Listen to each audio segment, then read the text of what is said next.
નમસ્કાર, હું પ્રોફેસર ઋષિરાજસિંહ ચુડાસમા અધ્યાપન મંદિર અંતર્ગત આપ સૌનું સ્વાગત કરું છું.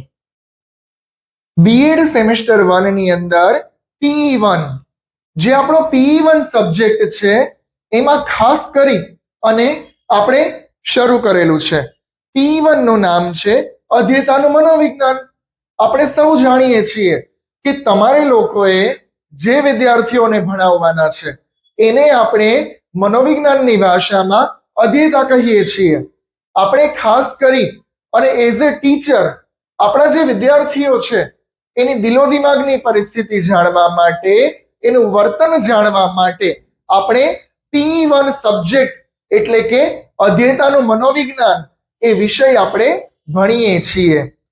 આ વિષય અંતર્ગત આજે આપણે વાત કરવી છે એકમ 4 ની યુનિટ 4 જેનું નામ છે માનસિક આરોગ્ય અને અનુકૂલન.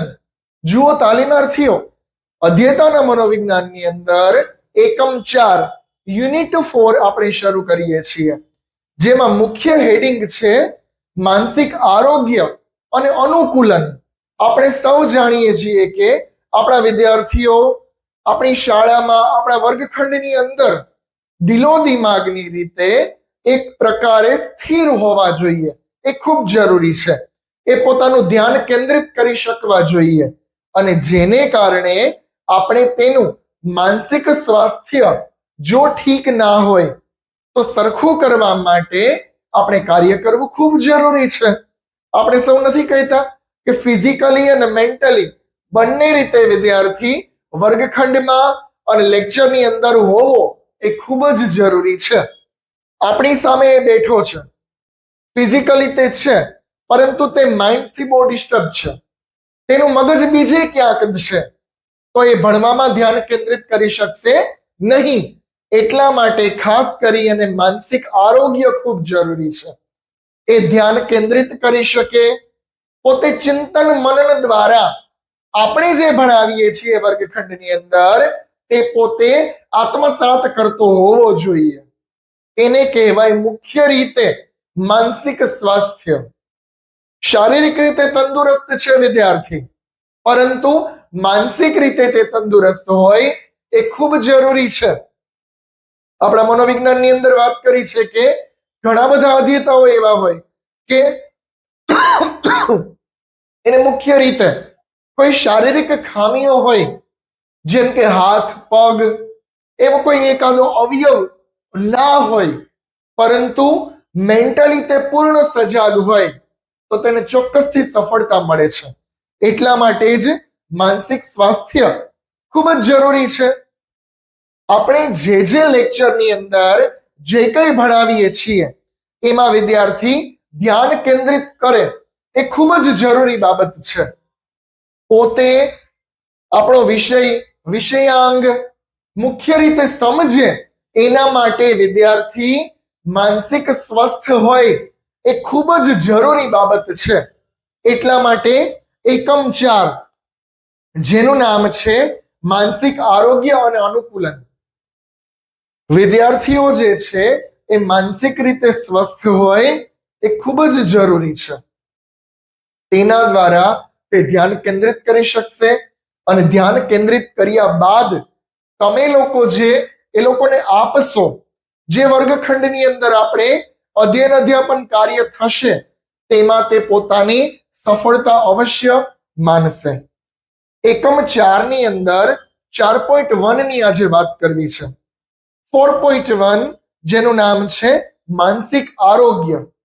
આપણે સૌ અત્યારે પ્રસ્તાવનાની અંદર જોયું કે આપણા જે વિદ્યાર્થીઓ છે એને આપણે એઝ અ ટીચર માનસિક રીતે આપણા વર્ગખંડની અંદર, આપણા લેક્ચરમાં, આપણા વિષયાંગની અંદર પોતે કેન્દ્રિત થાય એવા આપણે પ્રયત્નો કરવાના છે. એઝ અ ટીચર આપણે શું કરી શકીએ જેને કારણે વિદ્યાર્થીઓ ધ્યાન આપે? ઘણા બધા શિક્ષકો એવું કહેતા હોય કે વિદ્યાર્થીઓ ધ્યાન નથી આપતા, પણ આપણે બીએડ અને પીટીસી અંતર્ગત એ જ ભણાવીએ છીએ કે વિદ્યાર્થીઓ તમારા વર્ગની અંદર, તમારા લેક્ચરની અંદર ધ્યાન કેવી રીતે આપે, તો તેના માટે ઘણી બધી ટેકનિક્સનો ઉપયોગ કરીને આપણે ભણાવીએ છીએ. જેમાં અલગ અલગ TLM ચાર્ટ ચિત્રનો ઉપયોગ કરી અને આપણે રસપૂર્વક ભણાવવાનું છે. તાલીમાર્થીઓ, તમને સૌને ખ્યાલ છે રસવિહીન વસ્તુ ક્યારેય ન થાય, એટલે આપણે આપણા વિદ્યાર્થીઓનો ઇન્ટરેસ્ટ જાગે એ રીતે આપણે ભણાવવાનું છે. માનસિક આરોગ્ય, બધાનું માનસિક આરોગ્ય અલગ અલગ હોય છે. આપણે સંસ્કૃતમાં કહેવાયું છે ને કે તુંડે ટુંડે મતિર ભિન્નઃ, બધાની બુદ્ધિઓ અલગ છે. એ રીતે બધાની માનસિક પરિસ્થિતિ પણ વિભિન્ન છે. પરંતુ આપણે આપણા તાસની અંદર, આપણા વિષયાંગની અંદર, ટોપિકની અંદર મુખ્ય વસ્તુ શું ધ્યાનમાં રાખવાની છે કે આપણા વિદ્યાર્થીઓ જે છે એ અલગ અલગ ઘણા બધા વાતાવરણમાંથી આવે છે. સપોઝ કે તમારો લેક્ચર ત્રીજો કે ચોથો હોય તો એની પહેલાનો લેક્ચર, એની પહેલાના લેક્ચર લેનારના ટીચરો, શાળાનું વાતાવરણ, ઇવન ઘરનું વાતાવરણ પણ તમારા ત્રીજા અને ચોથા લેક્ચરમાં કંઈક ને કંઈક રીતે વિદ્યાર્થીઓમાં અસર ઉપજાવનારું છે. એટલે મુખ્ય રીતે આપણે વિદ્યાર્થીઓને મેન્ટલી આપણા લેક્ચરમાંથી ઇન્વોલ્વ થાય અને આપણી અધ્યયન અધ્યાપન જે પ્રક્રિયા છે એ દ્વિમાર્ગી બને એ ખૂબ જરૂરી છે. દ્વિમાર્ગી ઇન ધ સેન્સ કે આપણે સૌ ભણી ગયા છીએ કે શિક્ષક અને વિદ્યાર્થીનું કોમ્યુનિકેશન સતત થવું જરૂરી છે લેક્ચરની અંદર, માત્ર ચોક એન્ડ ટોક નહીં. એટલા માટે આપણે આપણા વિદ્યાર્થીઓનું માનસિક સ્વાસ્થ્ય જળવાઈ રહે એટલી આપણે મહેનત કરવાની છે. એના માટે આપણા વિદ્યાર્થીઓના વાતાવરણને જોવાનું છે. વાતાવરણને જોયા બાદ આપણા વિદ્યાર્થીઓની માનસિક દિલોદિમાગની પરિસ્થિતિ જોવાની છે અને તે બધું સોલ્વ કરતા કરતા આપણા વિદ્યાર્થીઓને આપણે આપણા લેક્ચરની અંદર ધ્યાન કેન્દ્રિત કરવા માટે એક મજબૂર કરવાના છે.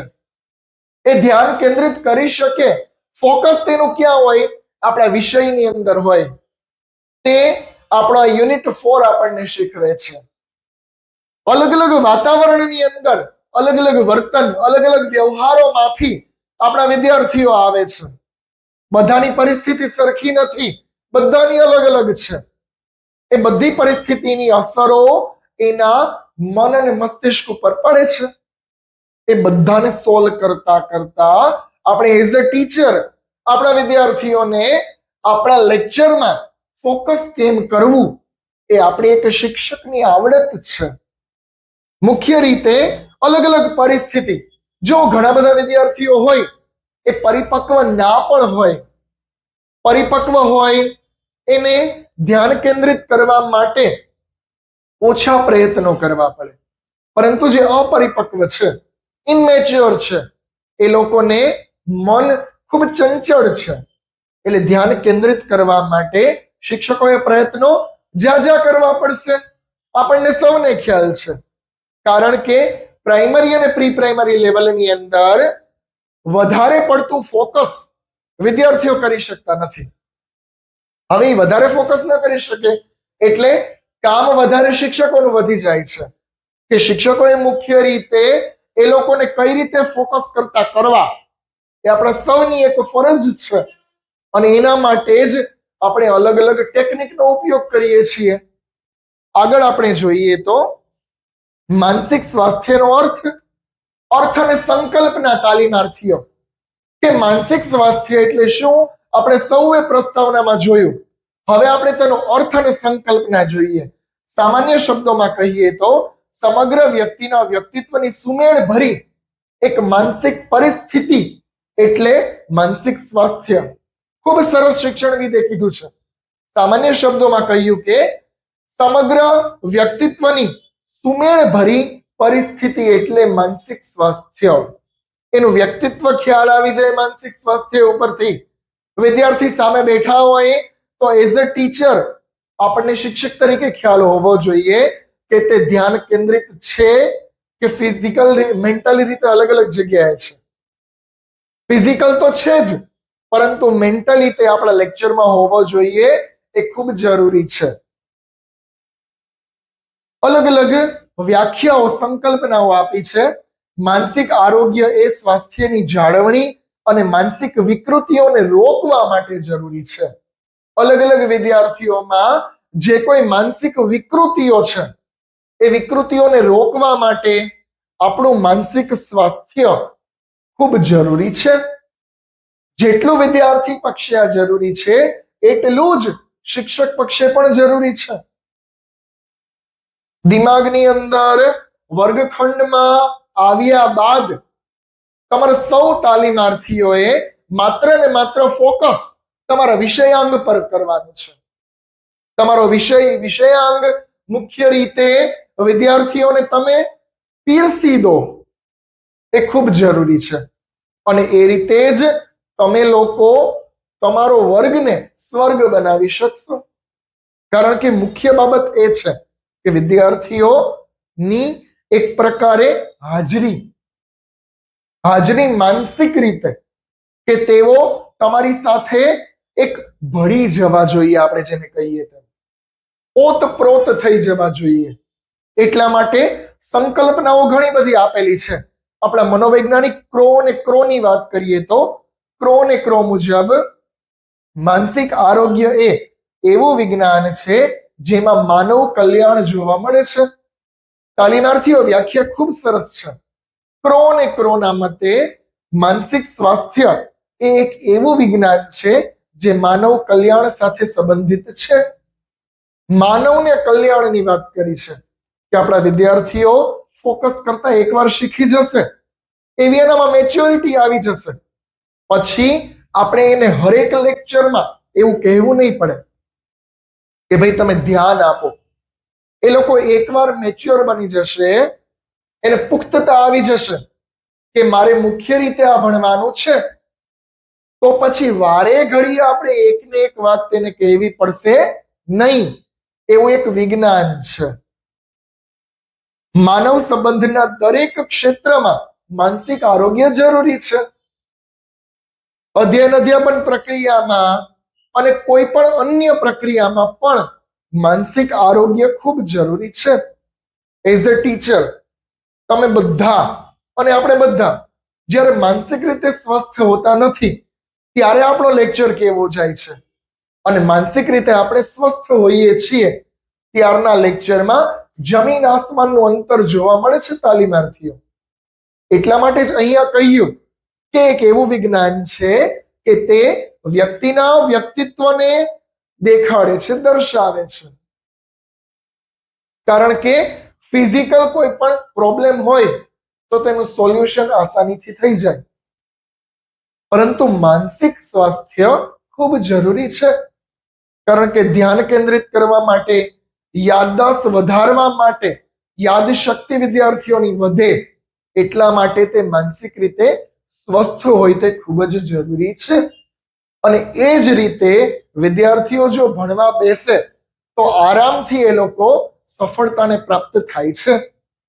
ત્યારબાદ આપણે જોઈએ તો માનસિક સ્વાસ્થ્યને અસર કરતા પરિબળો.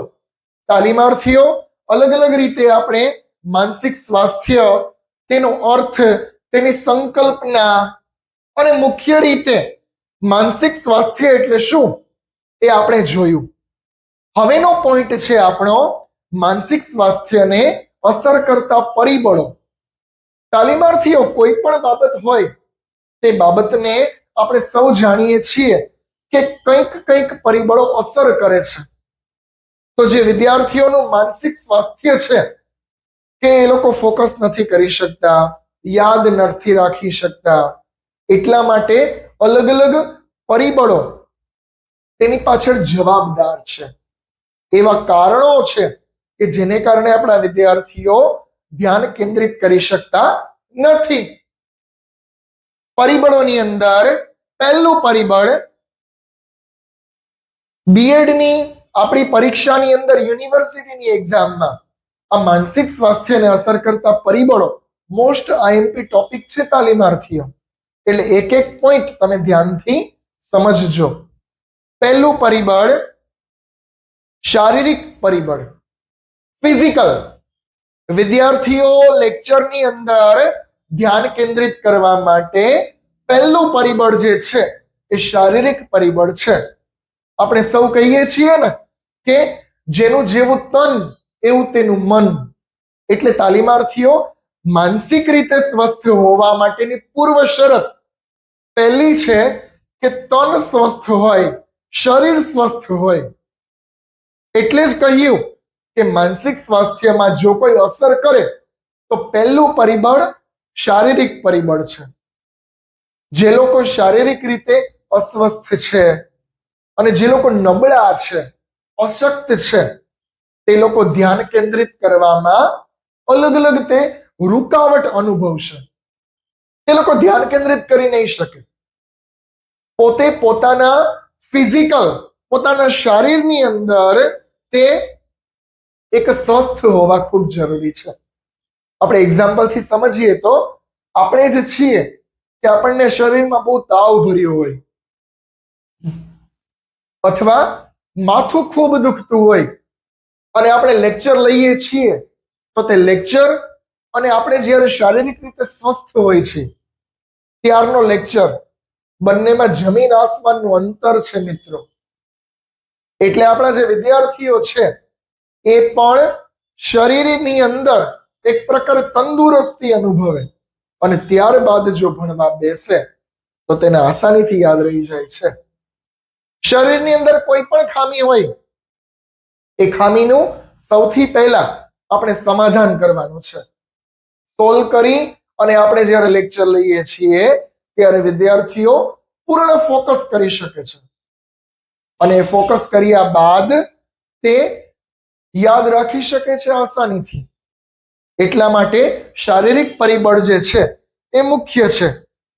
ગંભીર બીમારીઓ વિદ્યાર્થીઓને હોય ક્યારે ઘણીવાર, પછી કોઈ શરીરનું અંગ એવું હોય કે જે નબળું હોય, પછી અલગ અલગ લઘુતા ગ્રંથિથી વિદ્યાર્થીઓ પીડાતા હોય.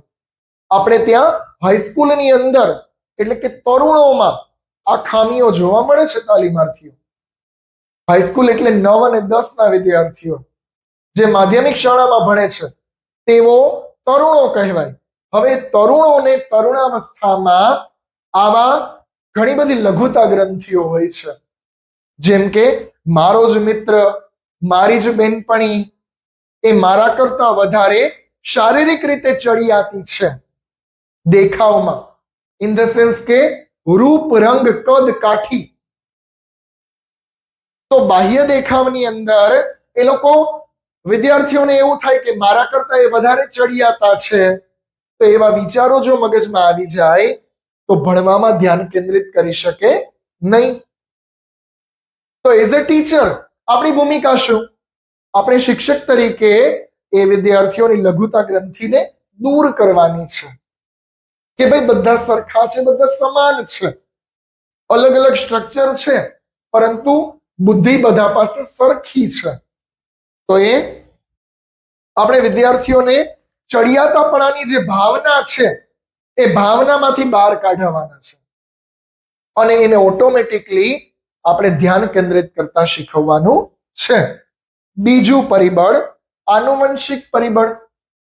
હેરિડિટીમાં, અનુવંશની અંદર આપણને સૌને ખ્યાલ છે કે વડ એવા ટેટા, બાપ એવા બેટા. આપણે આપણા વિદ્યાર્થીઓને ખાસ કરી અને તેના અનુવંશથી ક્યારેય જુદા નહીં કરી શકીએ.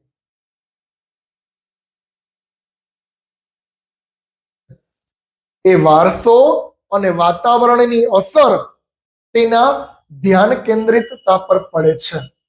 ફોકસ કેવી રીતે કરવું એ આના પર આધારિત છે. ઘણા બધાની હેરિડિટીમાં, વારસાની અંદર ધ્યાન કેન્દ્રિત કરવામાં માઇનસ પોઈન્ટ જોવા મળે. તો એવા વિદ્યાર્થીઓનું ખાસ કરી અને આપણે અનુવંશની જે ખામીઓ છે એ દૂર કરવી જોઈએ. ઘણા બધાના માતા પિતા જે અલગ અલગ શારીરિક અને માનસિક અને બૌદ્ધિક જે રીતે સ્ટ્રક્ચર ધરાવે છે એવા જ તેના સંતાનો જોવા મળે છે. હવે એ સંતાનો જે છે એને એ અસર, પછી અમુક અસરો પ્લસ સ્વરૂપે જોવા મળે, અમુક અસરો માઇનસ સ્વરૂપે જોવા મળે. તો તે બધી અસર જે છે એ અધ્યયન અધ્યાપન પ્રક્રિયામાં જોવા મળે છે. એ ફોકસ કરે તો એને બાધારૂપ બને છે. એટલે શારીરિક પરિબળની અંદર શરીરની બાબત અને આ બીજું પરિબળ અનુવંશના પરિબળ, એમાં આનુવંશિક બાબતો પણ જોવા મળે છે. ત્રીજું પરિબળ કૌટુંબિક પરિબળ. બધા વિદ્યાર્થીઓ છે, સપોઝ કે તમારા વર્ગખંડની અંદર 40 કે 50 વિદ્યાર્થીઓ છે, બધા અલગ અલગ સમાજમાંથી, અલગ અલગ ફેમિલીમાંથી બિલોંગ કરે છે. હવે એ બધાનું ઘરનું વાતાવરણ ખાસ કરી અને અધ્યયન અધ્યાપન પ્રક્રિયામાં અસર કરે છે.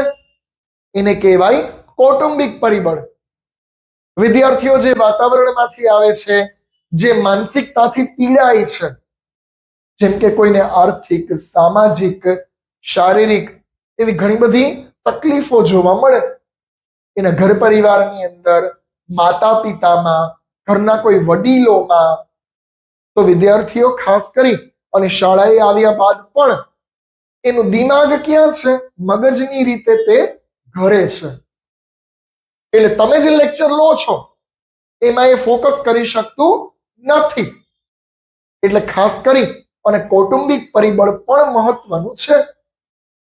એ લોકો કુટુંબના વિચારોમાં રચ્યા પચ્યા રહે અને ખાસ કરી અને કુટુંબના વિચારોને કારણે તે પોતે ભણવામાં ફોકસ કરી શકતા નથી.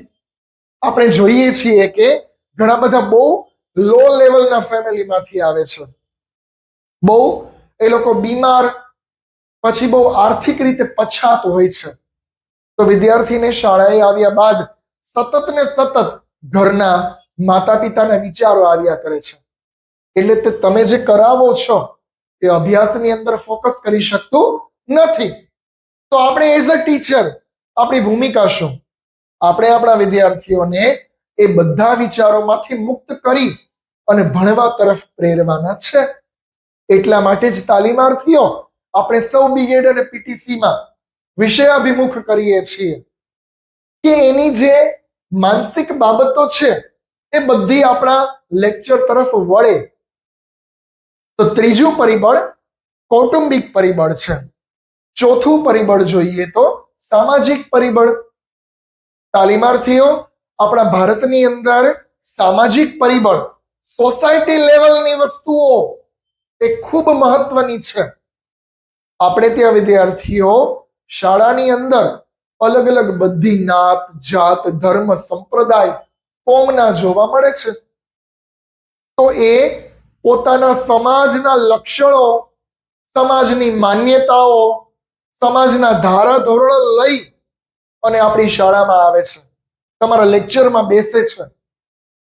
તો એ બધી બાબતો જે છે એની શીખવાની પ્રક્રિયા પર અસર ઉપજાવે છે. એટલે ઘણીવાર એવું બને કે તમે કંઈ એવો સંદેશો આપો કે એના સમાજને વિરોધમાં હોય, તો વિદ્યાર્થીઓ ક્યારેય તેને માને નહીં, તેને ગણે નહીં. એટલે જ એઝ અ ટીચર આપણે નાત, જાત, ધર્મ, સંપ્રદાય કે જ્ઞાતિ જાતિના કોમ બધાથી પરે રહી અને આપણે ભણાવવાનું હોય છે. એટલે ખાસ કરી અને સામાજિક પરિબળ પણ ભણવા માટે, ફોકસ કરવા માટે વિદ્યાર્થીઓને ખૂબ અસર ઉપજાવે છે.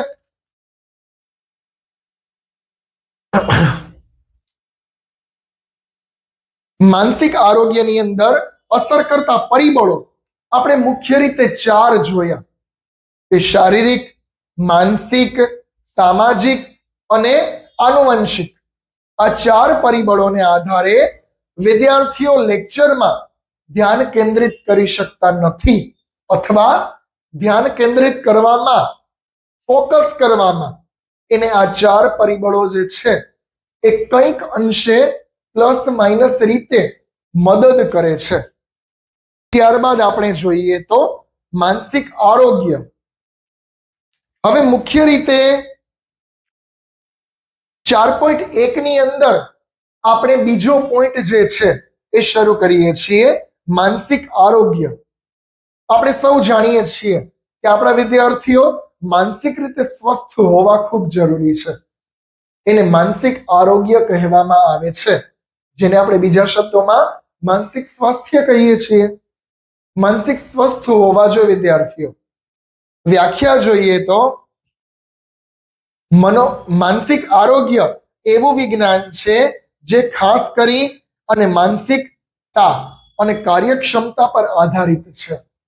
વિદ્યાર્થીઓની કાર્યક્ષમતા, વિદ્યાર્થીઓ કેવું કામ કરી શકશે, કેટલે અંશે ફોકસ કરી શકશે, એ માનસિક આરોગ્ય પર આધાર રાખે છે. અને જેનું સારું માનસિક આરોગ્ય છે એ લોકો તમે જોજો જલ્દીથી યાદ રહી જશે. એ લોકો જલ્દીથી, આપણે ગણિતનો દાખલો કરાવીએ છીએ તો એવા વિદ્યાર્થીઓ આસાનીથી જલ્દીથી કામ કરી શકશે. પરંતુ દિમાગની અંદર માનસિક રીતે કંઈ બીજા વિચારો તેને ચાલતા હોય તો તેઓ ધ્યાન કેન્દ્રિત કરી શકશે નહીં.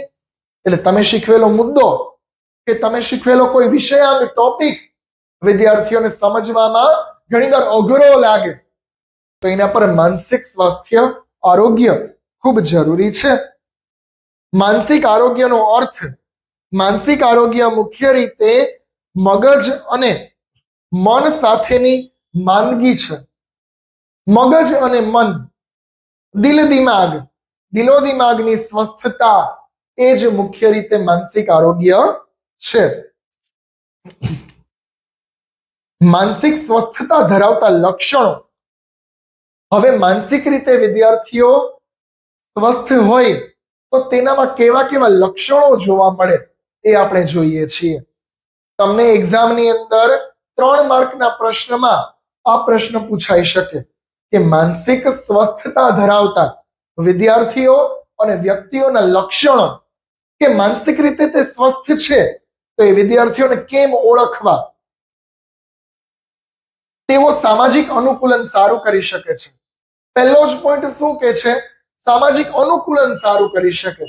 સામાજિક અનુકૂલન એટલે આપણને સૌને ખ્યાલ છે કે વિદ્યાર્થીઓ સરળતાથી હળીભળી શકે. ત્યારબાદ સ્વતંત્ર અને મૌલિક વિચારો તેના ખીલે છે. તે સ્વતંત્ર રીતે વિચારી શકે છે, મૌલિકતાથી પોતાના વિચારો વ્યક્ત કરી શકે છે, સ્વતંત્ર રીતે નિર્ણય લઈ શકે છે. તેની નિર્ણય શક્તિ ખૂબ સારી હોય. જો માનસિક સ્વસ્થતા હોય તો પોતે નિર્ણય પોતાની જાતે લઈ લે. વાસ્તવિક દુનિયામાં હંમેશા જીવે છે. માનસિક સ્વાસ્થ્ય સારું હોય તેવા વ્યક્તિઓ અને વિદ્યાર્થીઓ વાસ્તવિક દુનિયામાં જીવે છે. કોઈ દીવા સ્વપ્નમાં કે કોઈ ખોટી વાતોમાં નહીં, પરંતુ જે તટસ્થ ફેક્ટ છે એમાં જ જીવનારા હોય છે. કાલ્પનિક અને તરંગોના વિચારોથી તે દૂર રહે છે. કાલ્પનિક વિચારો અને તરંગોના વિચારોથી આવા વિદ્યાર્થીઓ હંમેશા દૂર રહે છે. નિષ્ફળતાનો ડર તેઓને હોતો નથી. માનસિક સ્વસ્થતા ધરાવતા વિદ્યાર્થીઓને ક્યારેય નિષ્ફળતાનો ડર જોવા મળતો નથી. આવા વિદ્યાર્થીઓ જૂજ રીતે નિષ્ફળ જોવા મળે છે. માનસિક રીતે જે સ્વસ્થ વિદ્યાર્થીઓ છે એવા વ્યક્તિઓ ખાસ કરી અને સફળતા એઓને મળે, સફળ થવાના ચાન્સીસ તેઓના કેસમાં વધી જાય છે. એટલે જ આપણે જે વિદ્યાર્થીઓ છે એ માનસિક સ્વસ્થતા ધરાવે, માનસિક સ્વસ્થ હોય એવા આપણે એઝ અ ટીચર પ્રયત્નો કરવાના છે. તો આપણે તાલીમાર્થીઓ 4.1 ની અંદર માનસિક સ્વાસ્થ્ય એટલે શું, માનસિક સ્વાસ્થ્યનો અર્થ